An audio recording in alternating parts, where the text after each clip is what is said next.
Suspended magnet कहते हैं। देखिए मेरे पास एक प्लास्टिक का बॉक्स है जिसके अंदर धागे की मदद से एक मैग्नेट का टुकड़ा आजाद लटकाया गया है।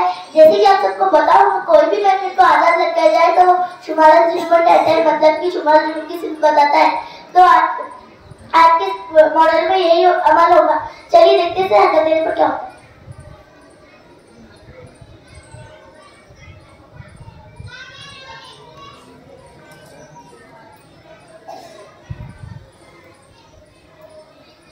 जैसे कि आप सबने देखा, मेरी हरकत देने पर वही चिंता आगे ठहर गया।